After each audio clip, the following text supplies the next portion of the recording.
que todo el mundo se sume a este movimiento con este coro gigante que dice así: 1, 2, 3.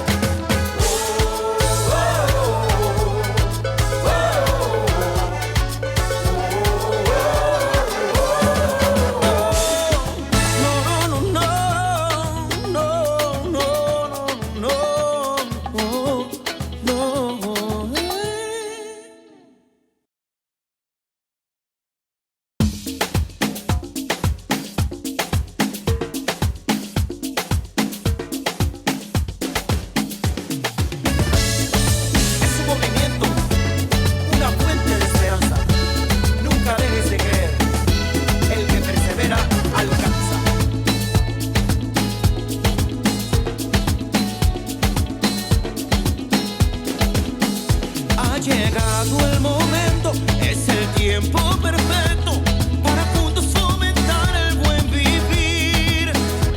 El Movimiento Nacional por la Esperanza te quiere invitar a formar parte de esta gran comunidad digital, en donde compartimos las asambleas virtuales semanales, así como el panorama político-electoral nacional e internacional. Para informarte de todo, lo único que tienes que hacer es seguir nuestras redes sociales, desde tu celular, tablet o computadora, con estos sencillos pasos.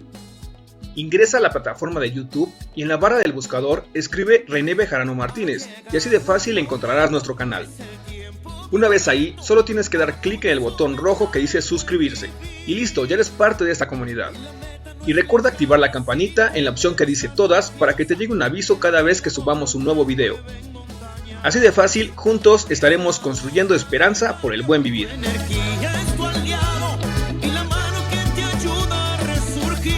Movimiento Nacional por la Esperanza.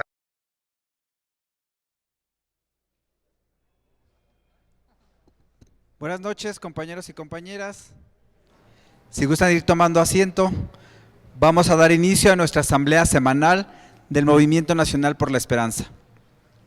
Nos acompañan aquí en el Presidium el compañero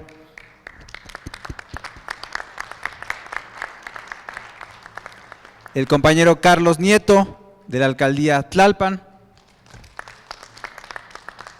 Desde el estado de Sinaloa nos acompaña el compañero Ismael Cepeda. Nos acompaña desde el estado de México nuestra compañera candidata y dirigente Celina Trujillo. Desde Jalisco nos acompaña el compañero Salvador Zaragoza. Y desde la Alcaldía Iztapalapa nos acompaña el compañero Luis López. Y como cada 8 días, nuestro dirigente nacional, el profesor René Bejarano Martínez. Para iniciar con nuestra ronda de participaciones, le vamos a ceder el micrófono a nuestro compañero Carlos Nieto. Hola, gracias, muy buenas noches. Bueno, hoy vamos a conversar derivado de que la semana anterior nuestro presidente Andrés Manuel López Obrador firmó un decreto para declarar a Chetumal como zona libre de impuestos para productos de importación. Decidimos ampliar un poco esta nota y por principio de cuentas el darnos cuenta dónde está Chetumal y qué alcances tiene. Bueno, por principio de cuentas la capital del estado de Quintana Roo es justamente Chetumal. Tiene un poco menos de 2 millones de habitantes, 1.858.000, concretamente al año 2020. Pero bueno, la ciudad más poblada es Cancún, con todo y que se encuentra al lado opuesto como unos 385 kilómetros de distancia. Y bueno, en esta ciudad de Chetumal, la capital de Cancún, repito, es donde se va a llevar a cabo, se está ya llevando a cabo el Tianguis de Bienestar de nombre Yum Caax. Y aquí, bueno, empezaremos por hacer mención a los 11 municipios que se encuentran o por lo cual está distribuido el estado de Quintana Roo. Aquí vamos a empezar por el municipio número 4 de nombre Otón P. Blanco, que es frontera con Belice.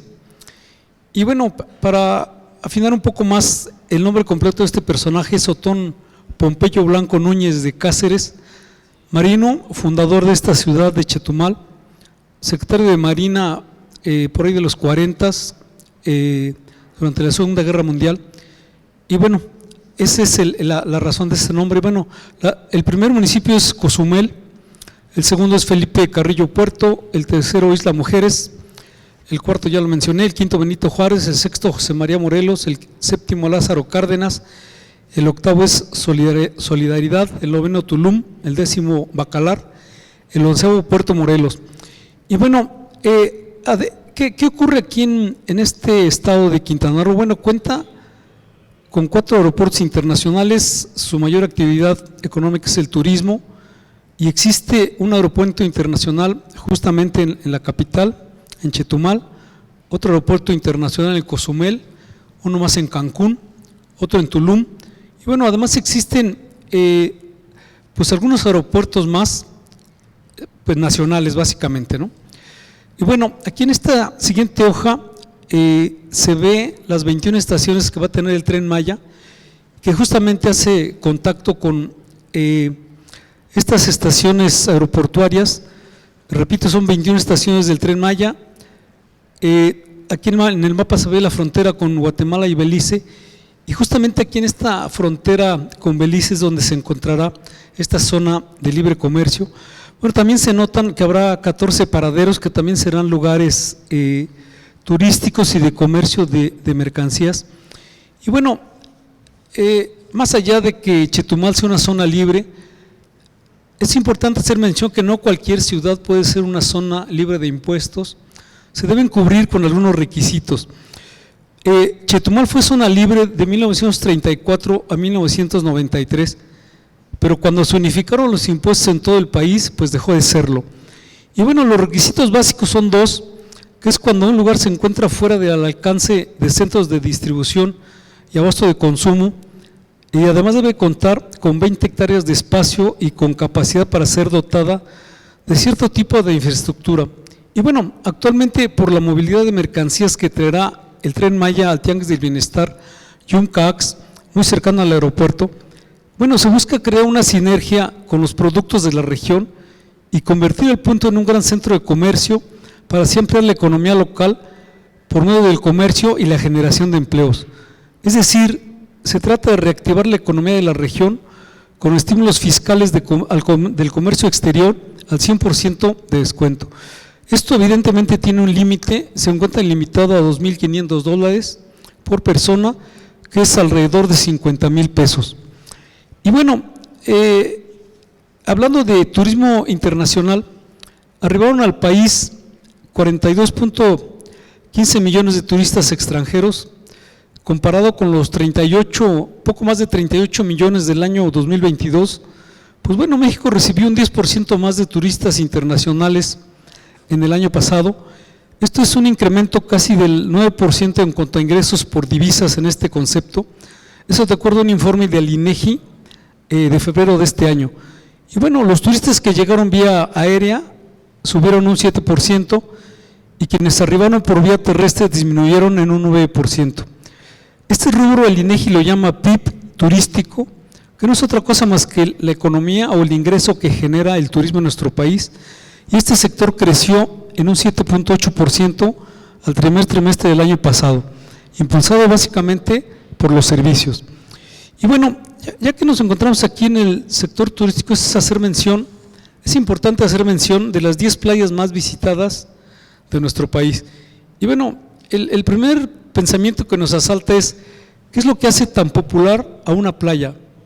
Y bueno, los expertos opinan que hay 4 razones principales para que una playa se convierta en un destino turístico con alta demanda y afluencia de visitantes. Uno de ellos es la belleza escénica, es decir, paisaje con árboles, arrecifes de coral, puestas de sol en el mar. Y bueno, las playas que ofrecen belleza natural, clima perfecto y variedad de experiencias atraen a visitantes de todo el mundo. El punto número 2 serían, los viajeros buscan a lo mejor surf, buceo, snorkel o jetboats. Esto hace que la playa se vuelva más atractiva y diversa. Un tercer punto sería las comodidades turísticas, es decir, las personas disfrutan de la comodidad de contar con todo lo que necesitan a poca distancia. Esto es restaurantes, variedad de hospedaje o centros nocturnos. Y bueno, esto hace una estadía más placentera y sin complicaciones. Y el cuarto punto sería la infraestructura. y accesibilidad, es decir, las playas fácilmente accesibles, ya sea por carretera, avión o barco, son más propensas a recibir más visitantes o turistas, ya sean nacionales o internacionales. La facilidad para llegar a una playa es un factor muy importante para su popularidad. Y bueno, vamos a hacer mención rápidamente de 10 playas que son las más visitadas de nuestro país. La primera, Playa del Carmen en Cancún. Y bueno, esta es la playa más visitada a nivel nacional, y esto se debe a que combina lo mejor de la vida nocturna con actividades acuáticas, cenotes cercanos y la facilidad de poder cruzar a Cozumel, y bueno, las playas de arena blanca, o es el Caribe mexicano. La segunda playa es Nuevo Vallarta y Puerto Vallarta. Nuevo Vallarta cuenta con una amplia oferta turística, sus playas cristalinas y tranquilas son perfectas para descansar. Y bueno, Puerto Vallarta posee fabulosas vistas panorámicas, sus playas en la Riviera Nayarit son visitadas debido a sus cálidos atardeceres, malecones y muelles. Pero bueno, aquí se pensaría, ¿cuál es la diferencia entre estas dos playas? Bueno, Nuevo Vallarta es una zona moderna y planificada que se centra en resorts de lujo, complejos turísticos con playas más amplias y tranquilas. Y Puerto Vallarta, bueno, son playas con animada vida nocturna básicamente. La tercera playa, igual en Cancún, Playa Norte en Isla Mujeres, es considerada como la playa más bonita de México. En el cuarto sitio, el destino favorito a nivel mundial, Cancún. Su blanca arena y aguas turquesas atraen a viajeros todo el año, además de que cuenta con una gran vida nocturna para todos los gustos. El quinto puesto lo ocupan Los Cabos, que es una de las razones por la cual visitan sus playas es por el avistamiento de ballenas que ocurre de enero a marzo. El sexto puesto es para Puerto Progreso, cerca de Mérida, que atrae turistas que gustan de ver el muelle más largo del mundo, de acuerdo al récord Guinness. Y bueno, existe una gran variedad de restaurantes locales y un bello malecón para poder caminar. Aquí atrae a familias y viajeros que buscan un ambiente realmente más tranquilo. El séptimo puesto es Mazatlán, famosa por su comida marina, por sus mariscos frescos y platos típicos del Océano Pacífico. En el octavo puesto se encuentra Ixtapa, en donde los turistas pueden practicar snorkel, buceo, kayak, surf y pesca deportiva en aguas cercanas. Además, las condiciones del mar son ideales para aprender a practicar estos deportes.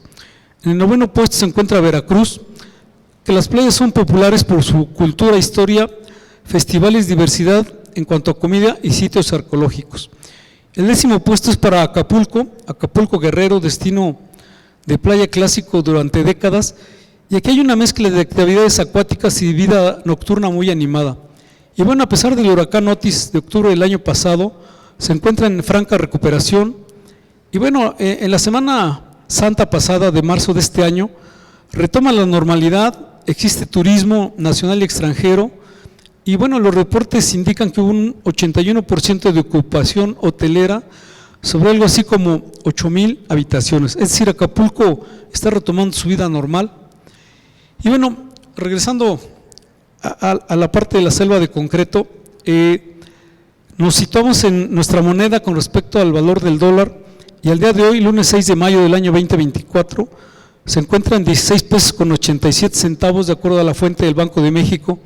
Y bueno, hoy el peso inició operaciones con ganancias. La semana anterior se encontraba por ahí de 17 pesos con 13 centavos, pero bueno, al día de hoy, repito, se encuentra en 16 pesos con 87 centavos, aún por debajo del valor del 31 de diciembre del año pasado, perdón. Y bueno, es importante hacer mención que el peso mexicano es la 15ª moneda más negociada del mundo, en América Latina la más negociada y la tercera en nuestro continente, después del dólar estadounidense y canadiense. Y bueno, estaremos atentos a las cifras de inflación y empleo de los Estados Unidos para darle seguimiento al valor de nuestra moneda. Hasta aquí el comentario, muchas gracias. Muchas gracias, compañero Carlos Nieto. Y ahora, para un saludo, le cedemos el micrófono al compañero Ismael Cepeda, del estado de Sinaloa. Muchas gracias. Hace aproximadamente 5 meses estuve aquí por primera vez, agradeciendo la oportunidad de poder integrarme al Movimiento Nacional por la Esperanza.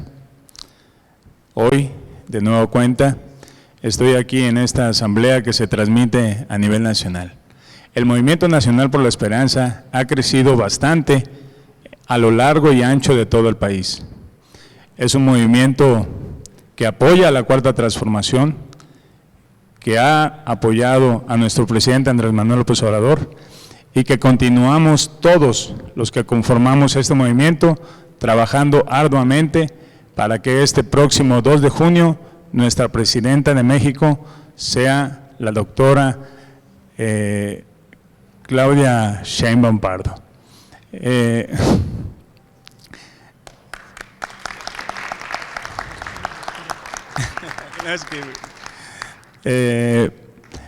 Quiero decirles que me siento muy orgulloso de permanecer, de estar en este movimiento y tener un gran líder, que es el profesor René.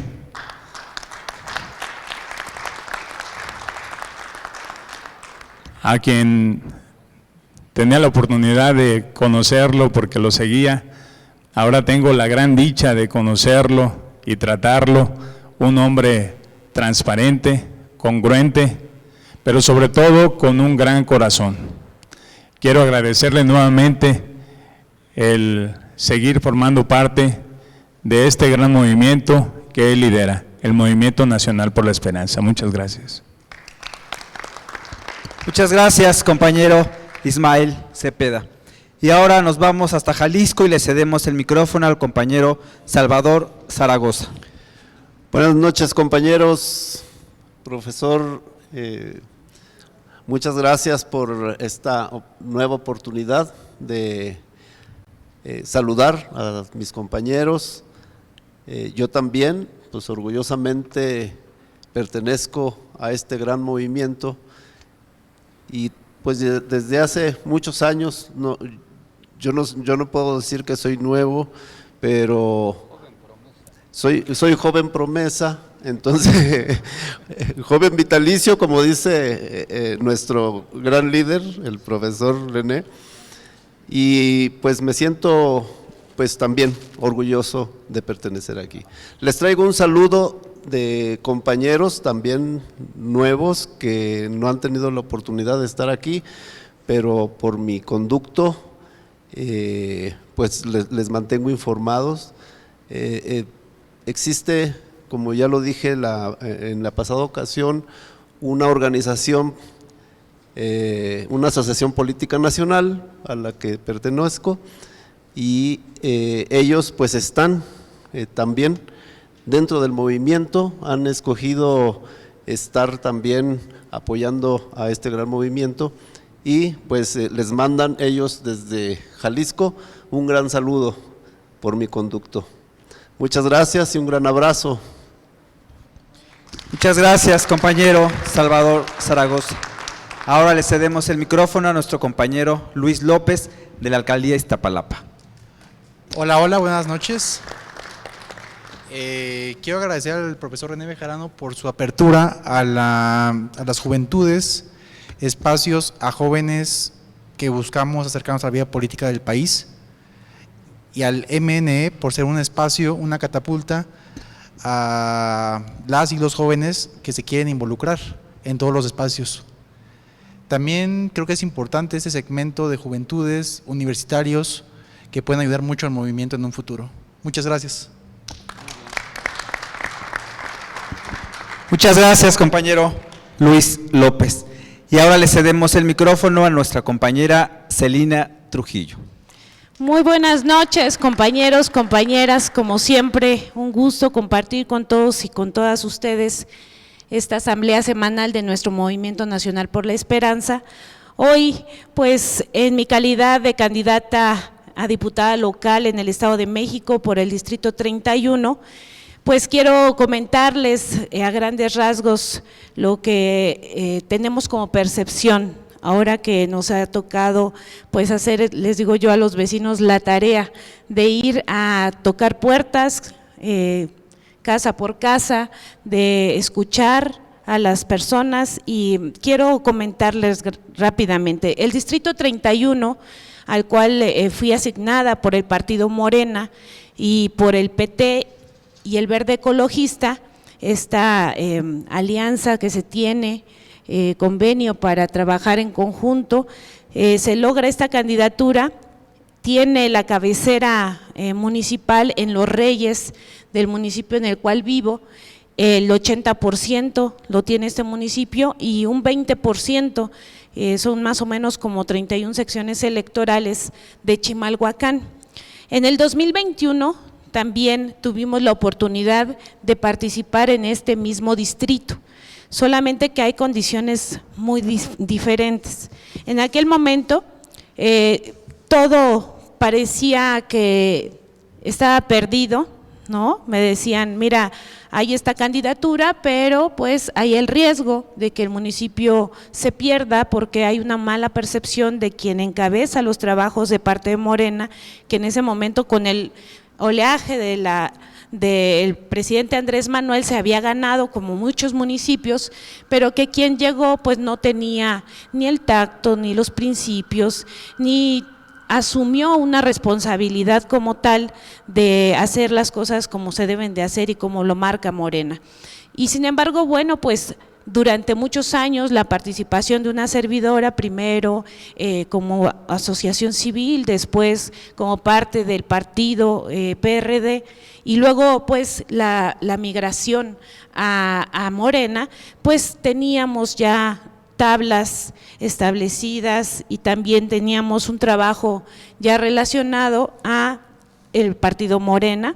Entonces me habían dado la oportunidad, decía, pues puede ser que se gane, puede ser que no se gane, entonces lo tomas o lo dejas. Y en el 2021 pues agarramos el valor y dijimos lo vamos a tomar, porque sabemos que si hacemos un buen trabajo y la imagen que mucho tiempo la hemos trabajado, pues eso iba a dar confianza a la gente y no nos equivocamos. Pero también personalmente yo dije sí, porque si solamente tomamos las cosas cuando no tienen riesgo, entonces pues también después no salen las cosas. Así que tomamos ese riesgo y no nos fue mal. En el 2021, tocando puertas, nos encontrábamos con mucho rechazo, sí, al gobierno municipal, pero todavía estaba en la incertidumbre porque teníamos 3 años con nuestro presidente, todavía las cosas no se veían tan concretas como en este momento. Y pues el resultado fue que quien se aferró a la reelección, aún con la mala percepción, obtuvo 12,500 votos. Y una servidora, claro, pues la gente también lo decía, sí, por los diputados del presidente, sí tenía esa connotación en el 21 y una servidora obtuvo 46,500 votos. Nos faltaron solamente 3,000 votos para lograr entrar a la Cámara de Diputados. Pero yo también debo de ser sincera con ustedes, todavía en el 2021 pues caminábamos con las ganas, ¿no?, de llegar a la Diputación y de representar al pueblo y de decir lo que hacía falta, pero siempre te topabas con que teníamos un gobierno de derecha, un gobierno del PRI, y entonces todos aquellos que eran diputados pues de oposición casi siempre terminaban con esto que dice el profe, son 3 años del cargo y el resto de la vida con la vergüenza, ¿verdad? Pero pues aún así pues decíamos pues vamos a echarle muchas ganas y ganar, pero no se logró, faltó muy poquito. Ahora ustedes saben que esta selección de candidatos en el 2023 fue muy complicado. ¿Por qué? Pues porque ganamos en el 2023 con la maestra Delfina y ahora más bien en la selección de candidatos del 2024 pues jugaban muchos intereses en la cancha de Morena, muchos intereses con los partidos aliados en donde se sobrerepresentaron, ya lo platicamos anteriormente, pero se acotaron los espacios y nos decían es que no hay, es muy difícil y bueno, ni les platico todo, después hacemos la evaluación. Al final se logró tener la razón, se logró tener la candidatura de este mismo distrito y pues lo tomamos hoy con mucho más ganas. ¿Por qué? Porque tenemos un reto grande, que es la continuidad del gobierno de bienestar con la doctora Claudia, viene una gran fuerza, las personas allá afuera nos lo dicen y tenemos un plus, que la candidata opositora, la verdad es que pues a nadie le agrada, ¿no? La verdad, cuando la gente, yo platico con ellos de nuestra candidata, le doy sus argumentos y demás, pues como que nos ponen un poco de atención o no nos quieren dar una respuesta pronta, ¿no? Pero cuando yo ya les digo, o quieren que llegue Xóchitl, no, ya y dicen, no, sí va con Claudia. La verdad es que esa es la reacción. Hoy la percepción también del gobierno pues es muy buena, muy buena. Yo veo a la gente que está muy convencida, uno que otro, ¿no? Uno que otro sí dicen, no, pues no sabemos por quién, ¿no? O por quién vamos a votar. Yo le decía aquí al profe que en el 2021 todavía la gente decía, no tengo mi credencial, no, yo no voy a votar, no, la perdí. Hoy no. Hoy la gente sí dice, sí, vamos a salir a votar y ya vamos a ganar y va a ver que nos va a ir muy bien y ya. Es más, dicen unos, ya ni hagan campaña, van a ganar, pero pues obviamente no es así, ¿verdad? Nosotros que hacemos política y que nos hemos enfrentado a una elección, pues sabemos que no nos podemos confiar. Pero también las personas del Estado de México aún tienen una expectativa muy grande del gobierno del Estado, ¿no? Han visto que la maestra Delfina está atendiendo muchos temas y la gente dice, muy bien, lleva 6 meses, pero está haciendo muchas cosas y lo escuchamos y lo vemos, ¿no? Y es cuando yo le digo, pues a mí me va a tocar estar con la maestra Delfina y si me lo permiten, pues ser su voz. Y es cuando la gente conecta también, dice, no, pues sí, la importancia de tener la mayoría en los congresos y se les explica a las personas. Quiero decirles que en el ámbito municipal se le dio la candidatura, como ya lo habíamos platicado aquí, a la maestra Marta Guerrero, que es senadora con licencia y también pues fue dirigente de Morena en el Estado de México. La compañera Marta y una servidora hemos hecho muy buena mancuerna en la calle, estamos trabajando de la mano y quiero especificar rápidamente lo que está sucediendo en mi municipio porque seguramente ustedes mismos lo viven en sus municipios. Mi municipio es La Paz, yo les digo Los Reyes La Paz, pero es La Paz oficialmente. Está alrededor de municipios que son gobernados, es decir, Pochimalhuacán, Ixtapaluca, Chicoloapan y Nezahualcóyotl, pero es el único municipio que está siendo gobernado por el PRI. Y como ustedes saben, a estas personas no se les quita lo trompudos. Hacen muchas cosas muy feas, es decir, nosotras como candidatas firmamos un convenio en donde quedamos que íbamos a trabajar tranquilos, es decir, sin acoso, sin acusaciones, sin groserías, sin majaderías, sin ofender a nadie y nuestro trabajo como candidatas de Morena ha sido tocar puertas.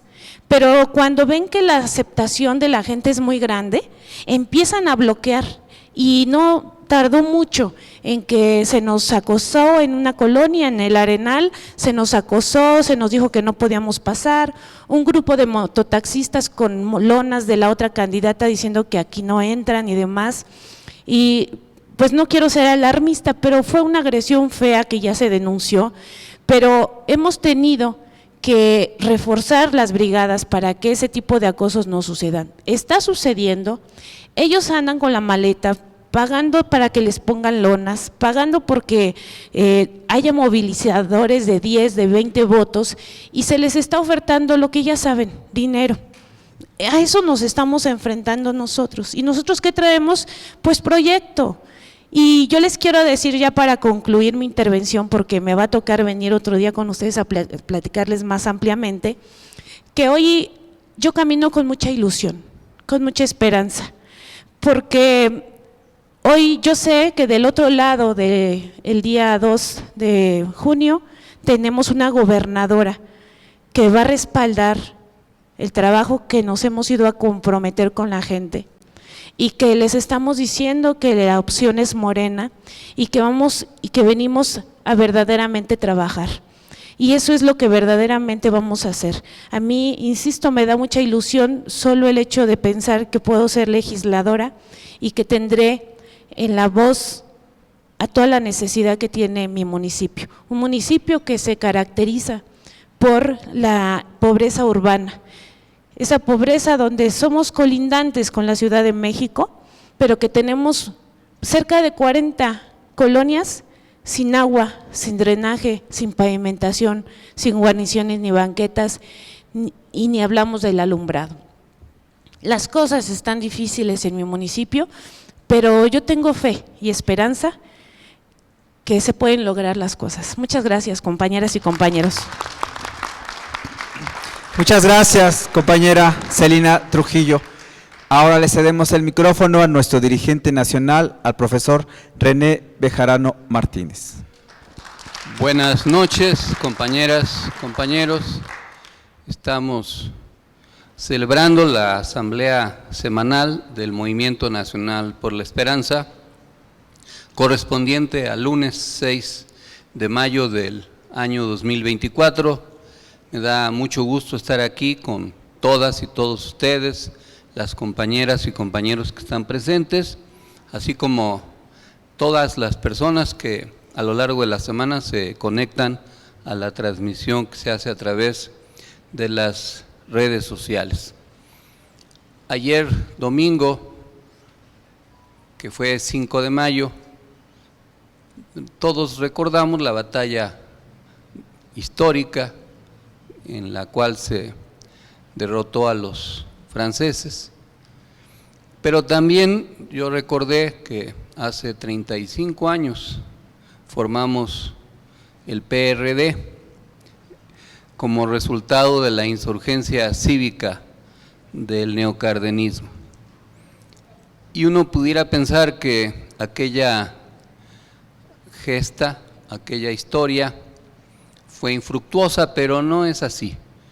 Las siglas cambiaron, los proyectos a veces se bifurcan o se diversifican, pero del 88 para acá hemos logrado ir avanzando en la transformación que necesitaba el país. Tuvimos que soportar los fraudes electorales del 88, del 2006, del 2012, hasta el triunfo en el 2018. Y también pues hice un breve repaso de en lo que terminó el PRD, un proyecto que durante sus primeros años fue de resistencia al salinismo, que le costó la vida a cientos de líderes a lo largo y ancho del país. Luego la época de fortalecimiento de la organización, y cuando empezamos a crecer y a ganar gobiernos municipales, diputaciones, incluso gubernaturas, como fue en el 97 la del ingeniero Cárdenas aquí en el antiguo Distrito Federal, y luego la del año 2000. Sin embargo, las organizaciones políticas a veces pierden su rumbo, su sentido, y desgraciadamente después del fraude del 2006, al interior del PRD se consolidó un grupo que fue desviando los objetivos iniciales. Esta desviación inició fuertemente cuando el Tribunal Electoral Federal impuso a Jesús Ortega en la presidencia nacional del partido.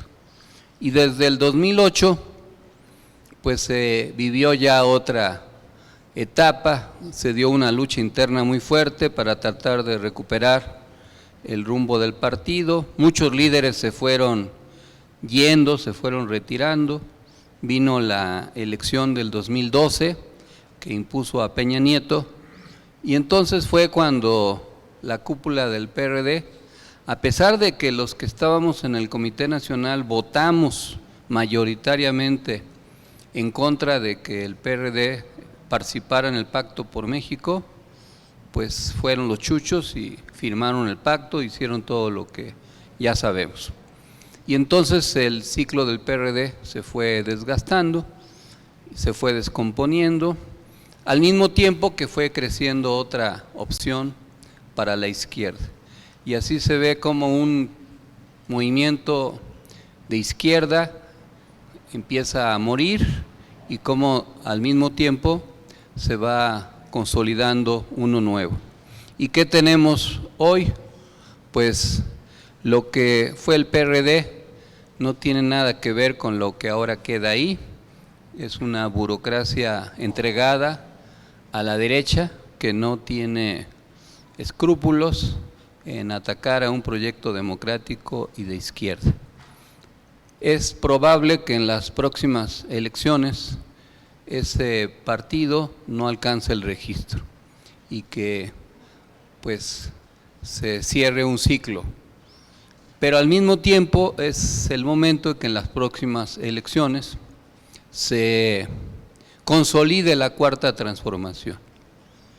Sin embargo, tenemos que estar alertas, falta poco menos de un mes, pero en este mes pues pueden suceder o van a suceder muchas cosas y nosotros necesitamos reaccionar y estar atentos a todo lo que pueda suceder.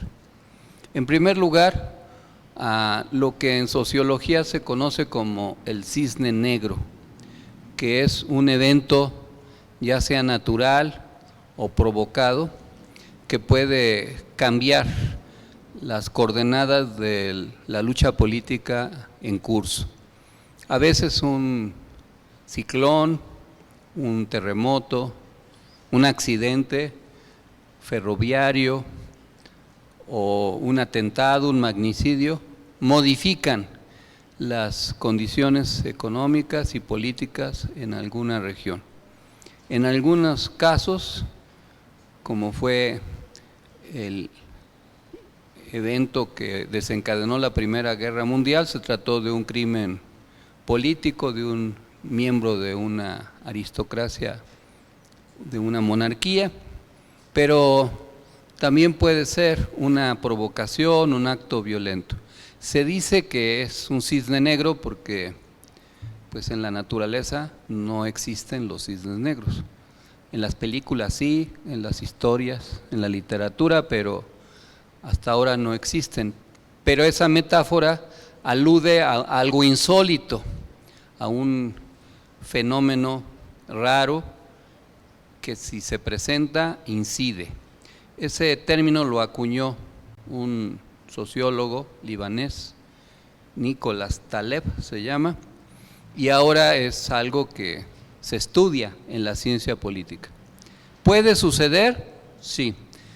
¿Es seguro? No, porque algo que caracteriza un evento de ese tipo es su imprevisibilidad, es decir, que se presenta de manera imprevista y por eso genera muchas sorpresas. Y depende cómo reaccionen los actores políticos y si lo saben aprovechar o no, se fortalecen o bien se debilitan. A veces lo hacen los que fraguan conspiraciones, pues con un detallado guión para conducir a una crisis política. Y claro que en la sociedad que estamos, en la sociedad contemporánea, de las redes sociales del siglo XXI, pues se puede crear una narrativa que genere un estado de ánimo que modifique los resultados electorales, ya sea por miedo, por temor, por manipulación o por la conjugación de todos estos factores. Tendremos que estar atentos. Ojalá y eso no suceda, pero nuestros adversarios son perversos y saben bien que si se consolida la 4T en la próxima elección, pues para ellos va a ser todavía más difícil recuperar el poder, aunque lo van a seguir intentando. Entonces, estemos atentos. Hay todavía algunos eventos importantes en el curso, los eventos que en curso electoral, los eventos en cada entidad, los debates locales. Todavía va a haber otro debate presidencial, ahora con el tema de la seguridad, que ya veremos cómo se desempeña. También la derecha está queriendo construir una narrativa falsa, pero que están gastando mucho dinero en hacerla creer, que consiste en la hipótesis insólita de que Xóchitl Gálvez está empatada y que está a punto de rebasar a Claudia Sheinbaum. Salvo una encuesta, todas las demás dicen lo contrario, pero se está invirtiendo mucho dinero en hacer creer eso, para también quizás quieran litigar después de la elección, ya sea anularla o generar una crisis de legitimidad. Eso también habrá que estar atento. Y también pues están descubriendo las máscaras que la derecha se puso. Una de ellas es la llamada Marea Rosa, que fue la marcha que iniciaron originalmente supuestamente para defender al INE, y ahora va a ser una movilización en donde lo que ha anunciado la candidata de la derecha es que va a acudir el 19 de mayo. Vendrán además los cierres de campaña y todo lo que se deriva de aquí a que se haga la elección y lo que sucede el día de la elección y la calificación de la misma. Así es que pues es necesario estar atentos y trabajar, no perder el ritmo, reforzar todo nuestro esfuerzo en todas las áreas, en nuestros respectivos territorios o zonas de influencia, para asegurar el logro del llamado Plan C. Tenemos que estar atentos a cualquier escenario y desmentir la versión de que si vota más del 60% la derecha gana. Aquí nosotros tenemos que hacer que vote el 60% más, pero para que ganemos por más margen. Entonces nuestro reto es lograr que la gente que simpatiza vaya y no solo a votar, y que convenza a sus amigas, amigos, familiares, que las amas de casa, si tienen más de un esposo, pues vayan a votar los dos, nada más que no los junten, para que no vaya a pasar una tragedia, pero que todo mundo vaya, que nadie se quede sin votar y que todo mundo cumpla con su deber. Tenemos varios temas que comentar en esta semana. En primer lugar, otra vez se tuvo que exhibir a un juez que actuó indebidamente. La titular de la Secretaría de Seguridad y Protección Ciudadana, Rosa Isela Rodríguez, reprochó que el juez de control, Rogelio León Díaz Villarreal, decretó la no vinculación a proceso y liberación de Abraham alias Don Rodo, presunto integrante del cártel Jalisco Nueva Generación, al aceptar como válidos videos editados del momento de la captura, sin tomar en cuenta los argumentos del perito en informática ni las pruebas aportadas por la Fiscalía. Se trata de una persona de alto rango en el interior de un cártel, y es sintomático que el Poder Judicial, en este como en otros casos, los deje en libertad. Y esto es algo que también es muy importante, porque es el doble discurso del Poder Judicial y de la derecha, donde supuestamente están en contra de la delincuencia, pero luego la terminan favoreciendo. Y en este contexto también está el debate que en la Corte va a haber acerca de la eliminación de la prisión preventiva oficiosa. Ahí pues hay un debate porque se quiere eliminar, lo cual propiciaría la liberación de miles de internos, y en este caso quizás ayude que hoy 32 gobernadores, o sea todos, se pronunciaron en contra. Esperemos que la Corte pues no vaya a cometer la desmesura de, a pesar de eso, de tomar una medida que tendría graves repercusiones sociales, porque muchos de los que están ahora detenidos o sometidos a proceso recuperarían su libertad, y eso incrementaría la delincuencia y además generaría toda una estela de impunidad.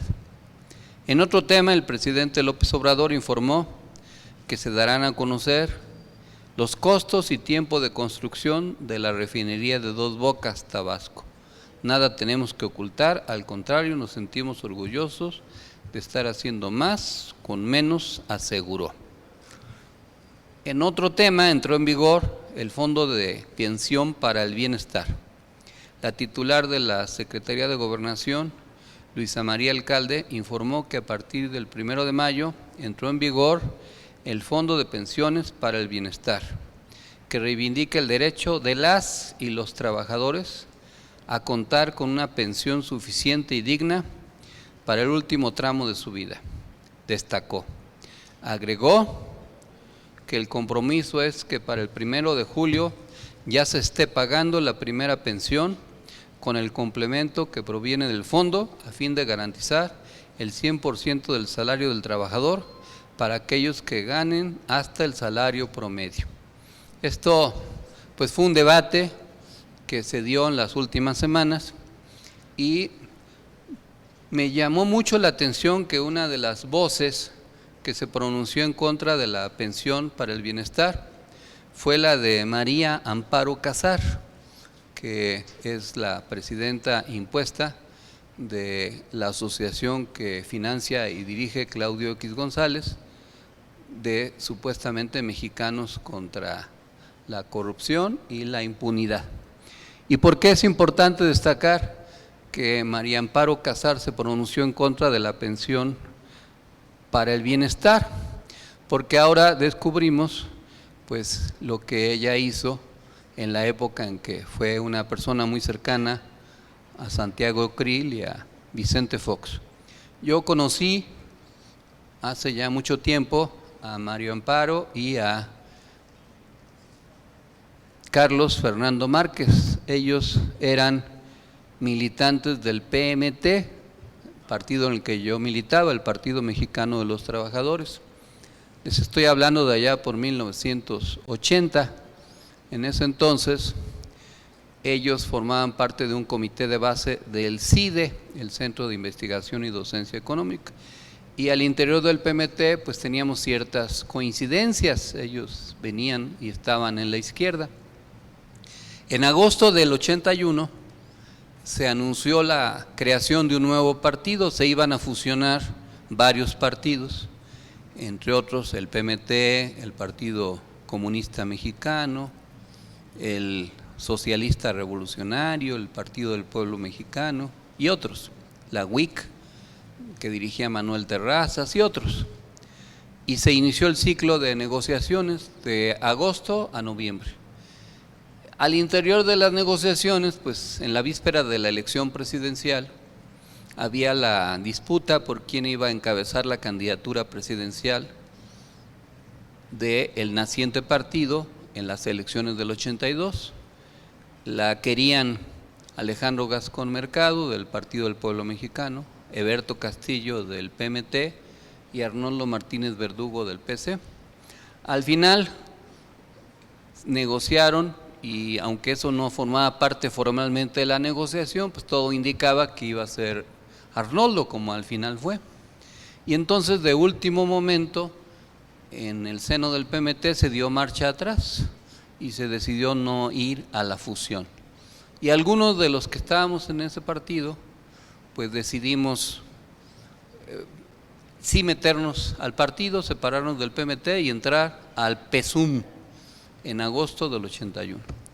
Y para eso nos reunimos para redactar un desplegado y anunciar nuestra decisión. Y nos pasamos toda la noche juntando firmas para anunciar nuestra decisión. Ahí estaba Adelita Salazar Carvajal, Eduardo Cervantes, Carlos Mendoza, Max Ortega, el compañero Hermosillo, que después fue rector de la UAM, etcétera. Y nos faltaba la firma de un destacado universitario de Guerrero, Mario Navarrete, hermano de Pancho, otro compañero muy querido por nosotros. Él vivía en Acapulco.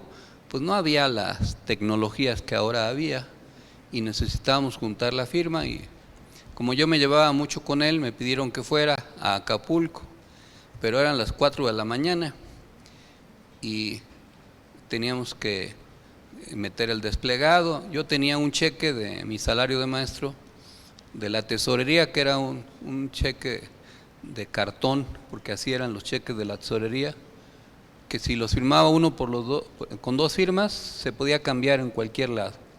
Entonces le pedí a Carlos Márquez que me lo cambiara, y con ese dinero me fui a comprar un boleto de avión. Fue la primera vez que fui en avión, todo desvelado, y fui a Acapulco. Y después de mucho buscar, encontré la casa de Mario, lo convencí, firmó, y pues me andaba cayendo de sueño, me dormí un rato ahí en su casa y me regresé en camión. Me acuerdo que, bueno, había autopista del Sol. Me senté en cuanto subí al camión y desperté hasta que llegó a la terminal aquí. Estaba bien cansado, pero logramos el objetivo. Carlos era una buena persona, era un buen compañero, yo lo apreciaba. Con Amparo Casar yo no tuve mayor relación. Ya después en la vida política la gente va tomando sus definiciones. Ellos se vincularon al PSUM, al interior del PSUM, con lo que se conocía como los mapaches. Les decían así porque eran parte de un movimiento que se llamaba Movimiento de Acción Popular, el MAP, donde estaba Rolando Cordera, Arturo Wiley, Gershenson, Pablo Pascual Moncayo, etcétera, muchos que después fundarían la revista Nexos. Y ese grupo moderado pues fue el que al final, ya en años después, formaron parte del llamado voto útil, que llamó a votar por Fox. Se fueron entonces derechizando, y cuando Fox los obtuvo su triunfo, pues nombró a Carlos director o coordinador de asesores de una dirección. No se supo por qué, pero él decidió quitarse la vida, suicidarse. Yo me enteré a través de la revista Proceso de ese suicidio. Se aventó del piso 12 de la torre de Pemex, y así fue catalogada la historia, y así quedó registrado. Lo que no sabíamos es lo que ahora el presidente y Octavio Romero dio a conocer. ¿Qué hicieron? Pues que Carlos, con 4 meses de trabajo, pues alegaron que le pagaran el seguro de vida por accidente de trabajo y que le dieran a su viuda la pensión vitalicia para ella y sus hijos. No era un accidente de trabajo, solo que estuviera limpiando las ventanas. Se catalogó como un suicidio, pero truquearon las cosas al interior de Pemex y la indemnizaron y le dieron una pensión vitalicia de 125,000 pesos mensuales. Y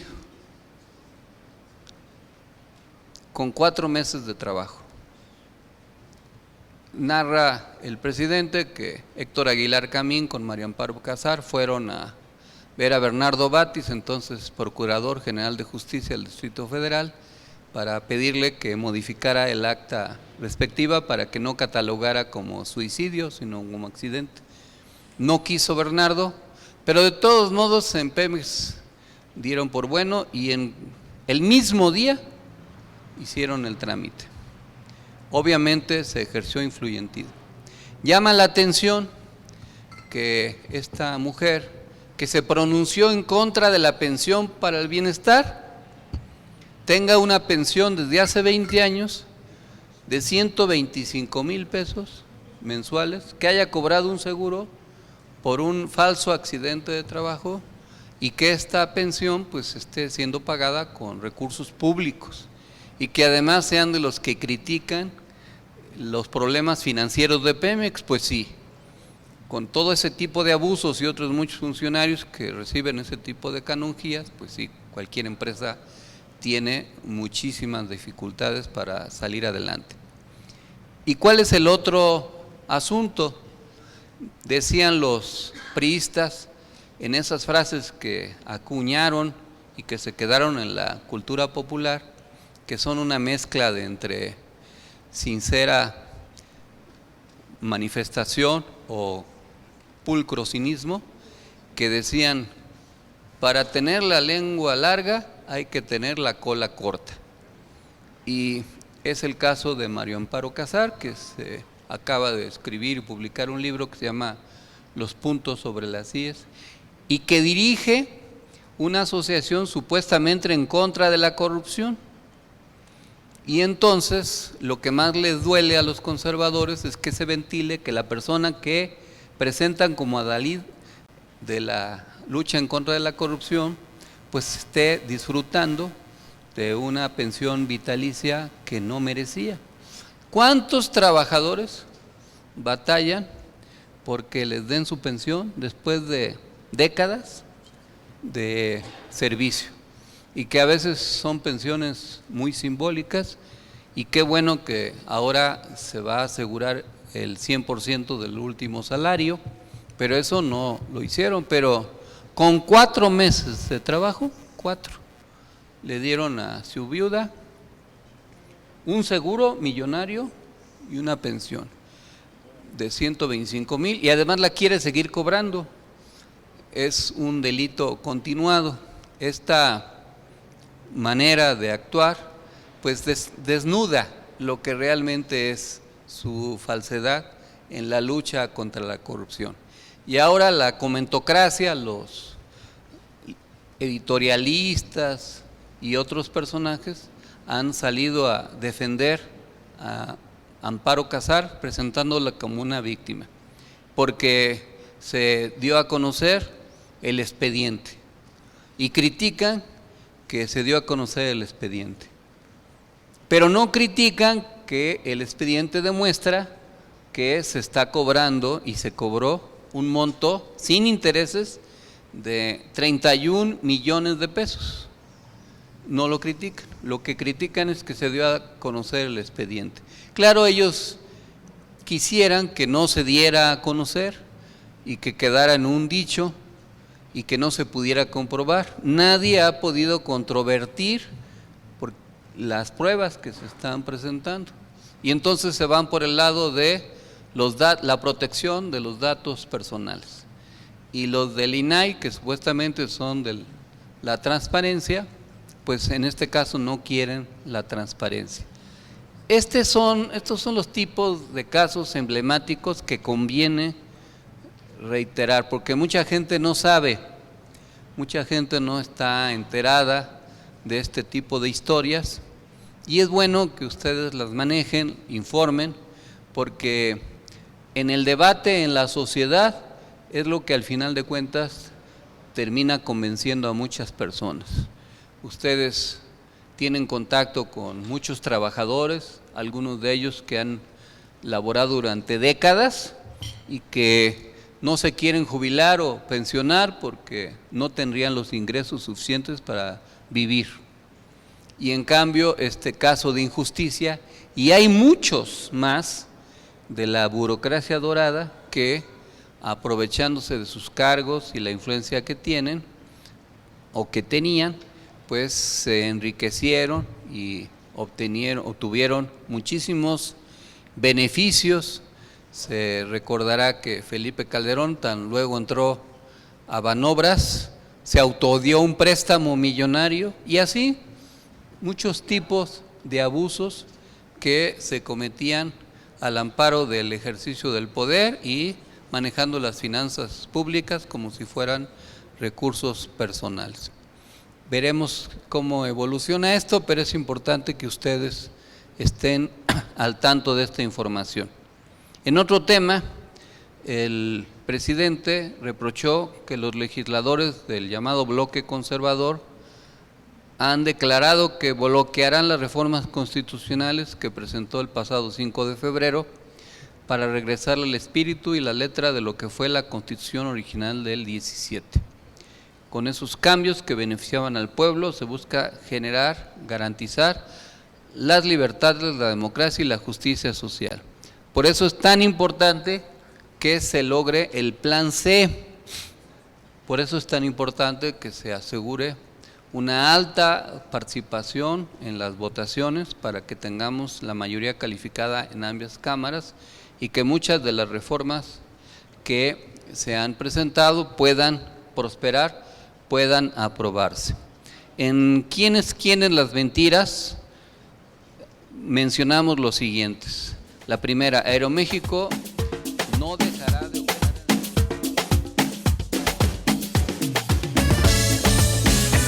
La AIFA ya alcanzó un punto de equilibrio entre ingresos y gastos. En el primer cuatrimestre del 2024, el AIFA tuvo ingresos por 721 millones de pesos, .9, mientras que sus gastos ascendieron a 557.15 millones de pesos, alcanzando una ganancia de 164.75 millones de pesos.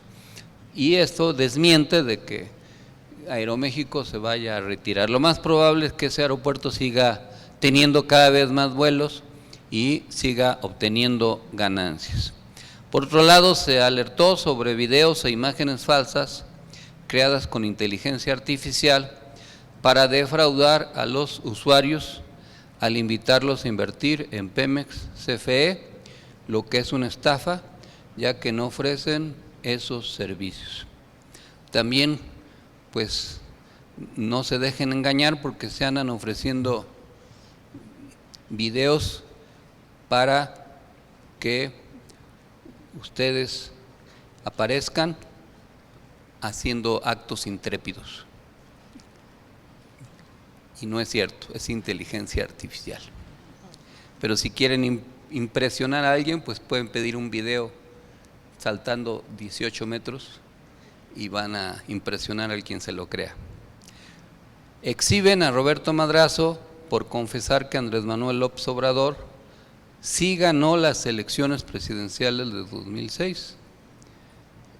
Recuerden que esa fue una declaración que hizo en algún tiempo. Madrazo aseguró que tenía actas de casillas que manifestaban el triunfo del tabasqueño.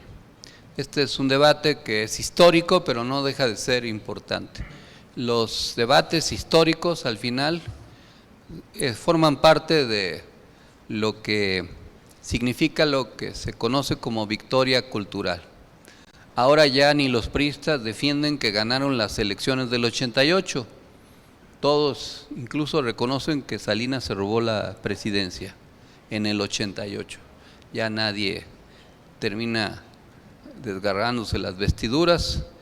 Recuerden que hasta quemaron el Palacio Legislativo de San Lázaro en el 89 y luego quemaron los boletas electorales a iniciativa de Diego Fernández de Ceballos para que no quedara huella del fraude, porque en el 88 ni siquiera se atrevieron a dar a conocer los resultados casilla por casilla, porque obviamente fue un fraude descomunal. En el 2006 es importante que también se tenga claridad del fraude, porque es parte de la historia que tenemos que reivindicar. En otro tema, México ocupa el primer lugar con menor desempleo a nivel mundial, con una tasa de 2.5%. Casi es empleo pleno, dijo el presidente López Obrador. En economía, el pleno empleo es cuando la tasa de desempleo abierta es menor al 4 o 3%, según los economistas. Si en un periodo de 6 meses el número de personas que se declaran desempleados es menor al 3 o 4% de la población económicamente activa, se dice que esa economía está en pleno empleo, es decir, que casi todos los que quieren trabajar consiguen trabajo.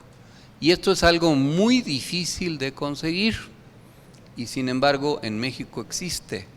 Es algo que tiene que ver con la inversión pública, con la inversión extranjera, con la estabilidad económica, y claro que eso a su vez también afecta al nivel de vida de la gente, porque en la medida en que hay trabajo, pues hay posibilidades de tener un ingreso que permite tener un determinado nivel de vida. Y esto es algo que también desmiente toda la narrativa que se ha hecho cada vez que hay elecciones y que se sigue haciendo. Ahora vi un video de lo que andan difundiendo en Jalisco.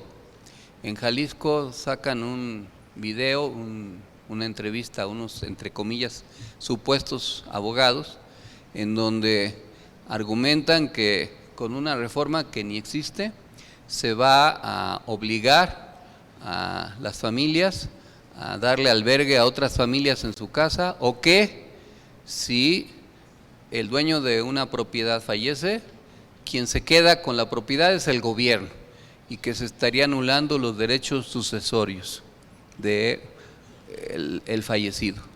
Claro que eso no existe, pero se inventa tanto que mucha gente se lo cree, como cuando en las campañas del 2006 o el 2012 decían que México iba a ser como Venezuela y que se iban a expropiar las casas de las personas para obligarlos a tener ahí en su casa 2 o 3 familias, etcétera, etcétera, etcétera. Hay que tener también esta claridad de estos asuntos. En otro tema, el presidente López Obrador señaló que el Aeropuerto Internacional de la Ciudad de México se encontraba en desorden debido a que el gobierno estaba al servicio de una mafia de traficantes de influencias. El extremo, recordó, fue cuando los narcotraficantes mandaban en tiempos de Calderón y García Luna. El mandatario agradeció a las Fuerzas Armadas por ayudar a poner orden en la terminal aérea. Y en este mismo rubro, entre julio del 2022 y marzo del 24, el gobierno de México invirtió 4.300 millones de pesos en el mantenimiento y equipamiento del Aeropuerto Internacional de la Ciudad de México. Para 2024 se prevé una inversión de 2.200 millones de pesos para la conservación y modernización de la terminal aérea. Por parte del gobierno de la Ciudad de México se han invertido 490 millones de pesos para subsanar los hundimientos de la Terminal 2 del Aeropuerto Internacional de la Ciudad de México. Por otro lado, como les decía, se inventan noticias. Martí Batres, jefe de gobierno de la Ciudad de México, calificó de montaje fallido el crematorio clandestino encontrado en la Ciudad de México. Esa fue una noticia falsa que se difundió para crear una impresión de supuesta violencia y criminalidad en la ciudad. El jefe de gobierno, Martí, informó que tras las investigaciones y pruebas periciales se determinó que no hay ningún crematorio ni restos humanos en un paraje de la capital del país, como se había denunciado en redes sociales. Explicó que las pruebas determinaron que los restos óseos encontrados eran de fauna canina. Denunció que se buscó lucrar políticamente con el dolor humano y con la causa de las personas que buscan sus desaparecidos. Sobre el tema, el presidente López Obrador criticó, entre comillas, lo que él llama nado sincronizado de los medios de comunicación para armar una campaña de guerra sucia contra el gobierno capitalino. En lo que se refiere al domingo 5 de mayo, el presidente López Obrador participó en la conmemoración del 162 aniversario de la Batalla de Puebla, combate dirigido por Ignacio Zaragoza para defender la soberanía y dignidad del pueblo de México frente a las tropas invasoras de Napoleón III. En lo que se refiere a Pemex, en 2018 se extraían 7,000 millones de barriles al año, mientras que en 2023 esta producción aumentó a 7.4 mil millones de barriles. Se incorporaron 51 nuevos campos de producción petrolera. Pemex produce el 97% del petróleo, mientras que los privados producen el 3%. Se han invertido 12,000 millones de pesos en la rehabilitación de 6 refinerías y la deuda de Pemex se ha reducido en 30,000 millones de pesos. Estos son los saldos positivos de la gestión, por más que se quieran desconocer. El presidente López Obrador reiteró que una de las estrategias para atender el fenómeno migratorio es ayudar a las personas para que no abandonen sus lugares de origen. Indicó que el gobierno de México ha invertido más de 150 millones de dólares en programas sociales para los países donde hay más migración. insistió en el llamado para que Estados Unidos aporte 20,000 millones de dólares anuales para apoyar a los países pobres de América Latina y el Caribe. Y el contraste entre lo que el gobierno de Estados Unidos destina para las guerras en curso, por ejemplo, la de Ucrania, no tiene comparación con lo poco que se destina al desarrollo en Centroamérica, por ejemplo. Con el 5% de lo que gastan en armamento para la guerra en Ucrania, podrían crearse miles y miles de empleos en Centroamérica que disminuirían la tensión o los deseos de muchos centroamericanos de cruzar la frontera para buscar el empleo que en sus países les es negado. Pero las prioridades del gobierno norteamericano pues son otras. En otro tema, el mandatario mexicano respaldó a Roberto Canseco, jefe de la misión diplomática de México en Ecuador, luego de que la Fiscalía de Ecuador lo denunciara. Consideró que Canseco es un orgullo para la política exterior por defender el derecho de asilo y la soberanía de nuestro país durante la irrupción a nuestra embajada en aquel país. En otro tema, pues triste, pero esperemos que se recupere, el presidente López Obrador envió su solidaridad al exmandatario de Uruguay, José Mujica, Pepe Mujica, como se le conoce, luego de que éste informara que tiene un tumor en el esófago, situación que se complica por padecer una enfermedad inmunológica. Deseamos que Pepe Mujica supere esta enfermedad. Es un hombre ya de avanzada edad que tiene esta deficiencia inmunológica, lo cual hace difícil a cualquier edad que un tumor canceroso en esa área pues sea difícil de sanar, pero máxime si él tiene esa deficiencia, pero esperemos que se pueda recuperar. Ojalá así sea. El nivel de aprobación del presidente en estos últimos días es prácticamente la misma. En esta encuesta, aunque en otras está por arriba del 60%, les mandamos el cuadro de análisis político de los temas que son abonos tácticos, equilibrios, contrapesos y mermas coyunturales. Hemos estado coordinando desde la Ciudad de México pues diversas actividades de campaña, muchas de ellas pues son muy difíciles de cubrir porque son simultáneas, es muy difícil, muy complicado, además se revuelven con algunas festividades como son las que vienen del Día de las Madres, luego el Día del Maestro, pero vamos a retomar algunas visitas antes de las elecciones. Voy a estar el 18 de mayo en Zacatecas. Vamos a reunirnos con líderes de aquella entidad, de diversos equipos, para llegar a un acuerdo de coordinación política. Y el 25, el sábado 25, en Veracruz, en Martínez de la Torre, vamos a hacer una asamblea y espero que nos dé tiempo para en la tarde ir a Misantla, en esa región de Veracruz. Y luego pues vamos a concentrarnos todas y todos en la elección del 2 de junio, que esperemos salga muy bien y que podamos celebrar nuestra victoria. Me da mucho gusto estar aquí con todas y todos ustedes. Les mando un abrazo.